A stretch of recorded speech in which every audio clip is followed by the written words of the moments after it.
It was time for class to start, and my Bible was in the back of the room, so I grabbed another one from nearby.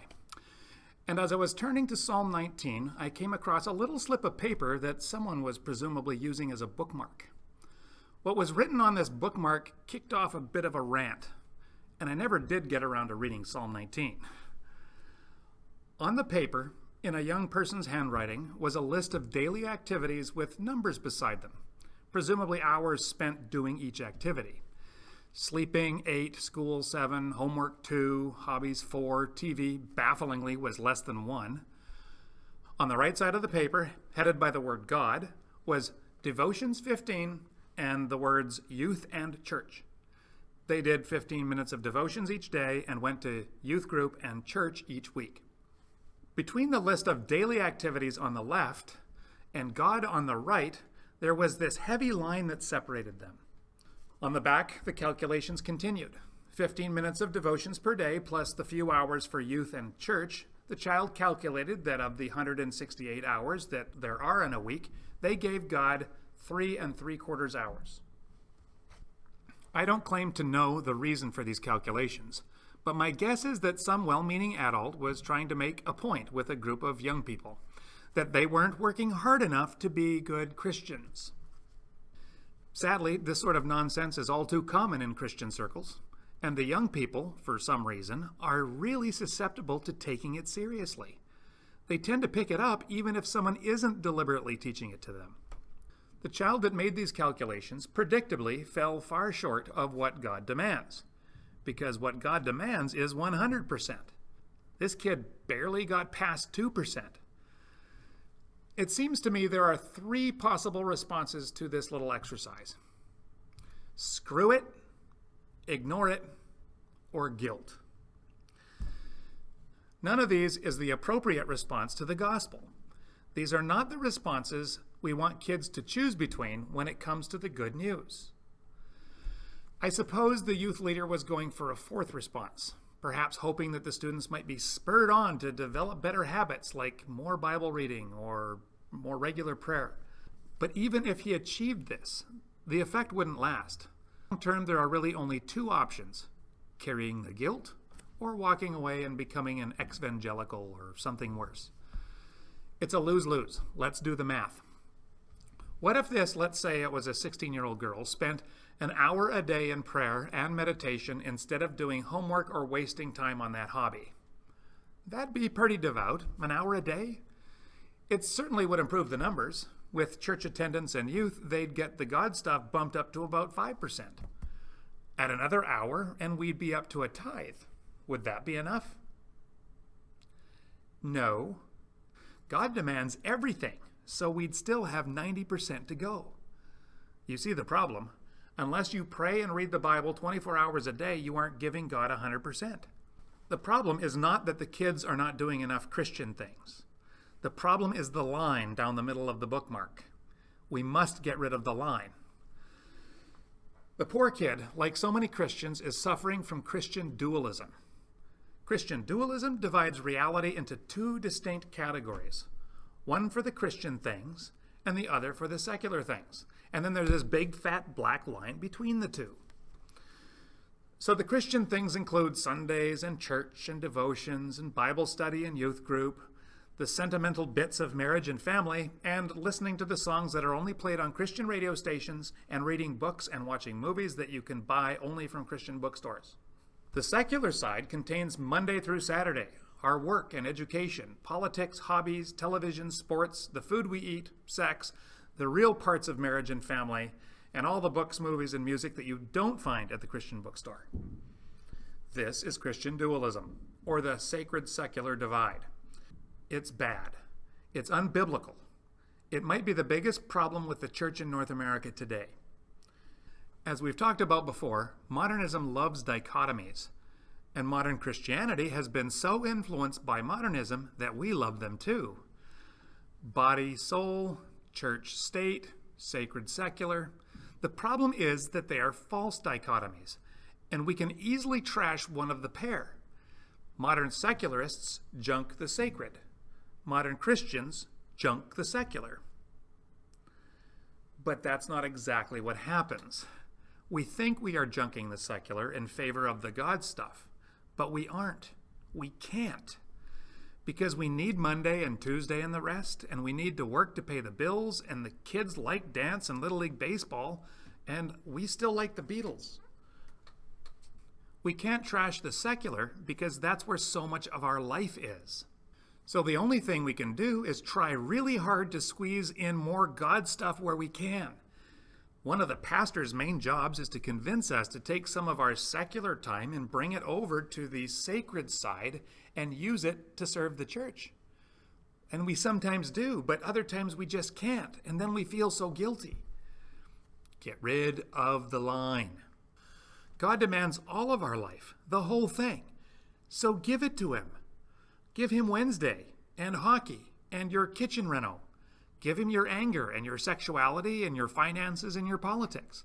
And that does not mean that you have to vote for a particular party.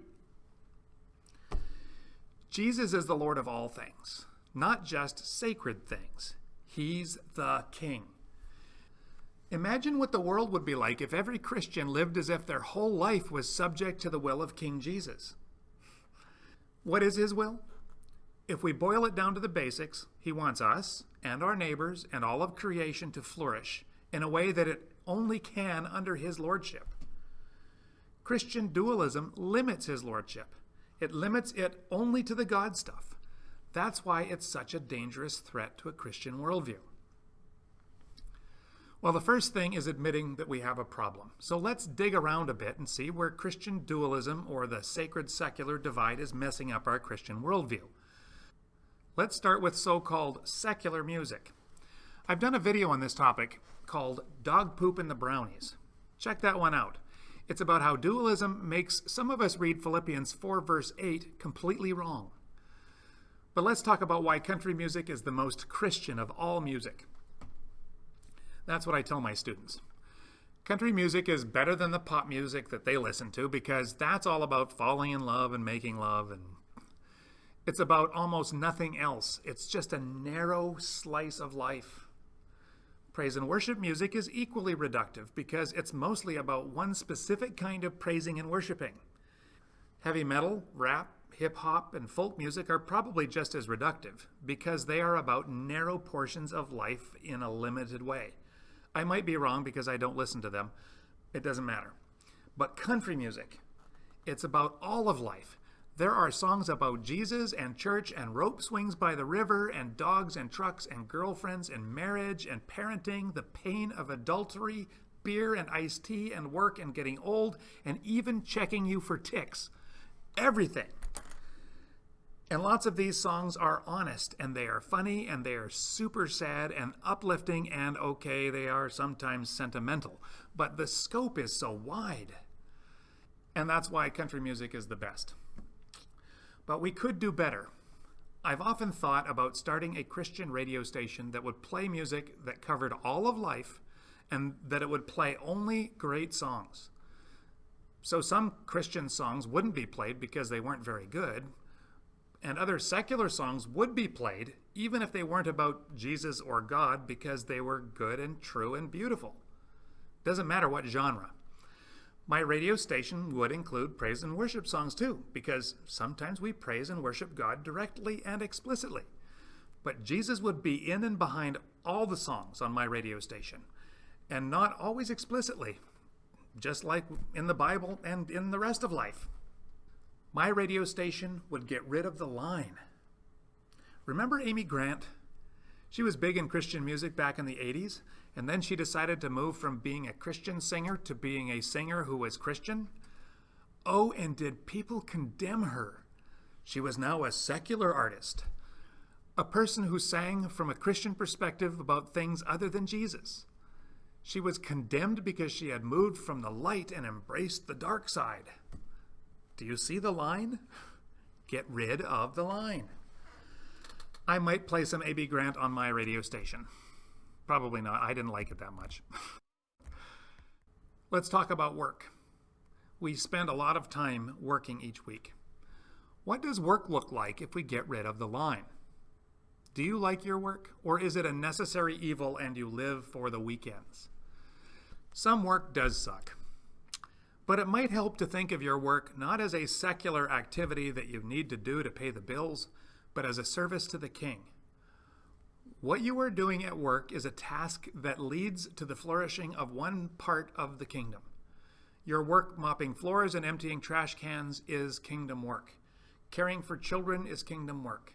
Building houses is kingdom work. If you accept the line, the only way to make your kingdom work work is to explicitly witness to your co-workers, even if they don't want to hear it. Awkward. No, your primary task at work is not to try to drag your co-workers kicking and screaming to church. Your primary task at work is to do it well and show your co-workers and employers through everything that you do and say that you joyfully serve a gracious King. As the Spirit moves, they will talk to you about what makes such a difference in your life. Then you can invite them to church because you love them and not for any other reason. Some Christian people walking around saying that they are just a plumber, just a mother, just a receptionist. They long to do something more important for the Lord. This is silly. Not their motivation to do something for the Lord. Here's what I mean. We have this silly dualist idea that the godliest job you can have is a missionary.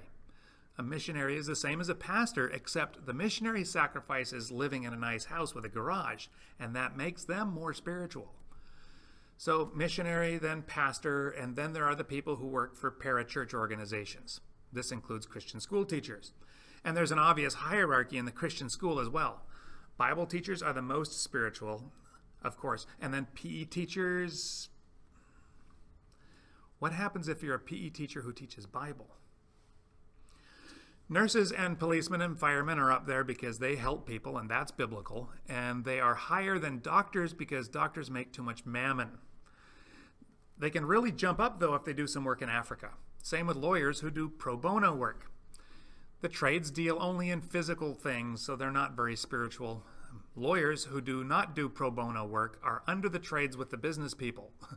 And now they are approaching the explicitly bad jobs like drug dealers. Unless they donate a lot of their wealth to parachurch organizations or serve on church council, then they are way up there. There's this thing I hear people say when they are about to leave their job as a car salesman and head off to the mission field. They say, God has called me to this or that. Now, I have no doubt that God calls people to be missionaries, but I wonder who else he calls. Does he call car salesmen? Aren't we being a little dualistic if we think that God restricts his calling only to sacred tasks and careers?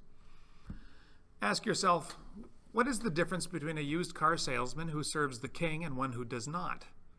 Big difference. I know one. He's an incredible light in the community, in the way he deals with used cars and the way he deals with people. I think God called him to be that.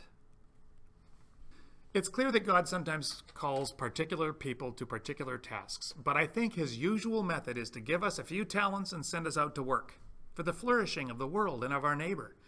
He equips us and sends us and joins us wherever we are to bring about his kingdom. And he means to be at the center of all this work, whether we are a car salesman or a missionary. Work is not secular. Work is worship. We were with some friends one Sunday morning getting ready for church, and someone said that we needed to hurry it up a bit because we didn't want to miss the worship. And I said, do you mean the singing? What is worship? It's a lot more than singing, or a specific group of spiritual behaviors and activities. What are we saying to our children and to ourselves when we always use the term worship when referring to that part of a service when we sing songs? We are saying that there is a big fat line between the sacred and the secular. What happens if we erase that line? Well, then all of life becomes worship. We'll worship in church, in all the activities of gathered worship, and then we will head out of the doors and keep right on worshiping. And this worship carries on into Monday at work and at school and at the ball diamond. It includes our parenting and our sexuality and our conduct when we drive around town. Not all of us are worshiping God with our whole life.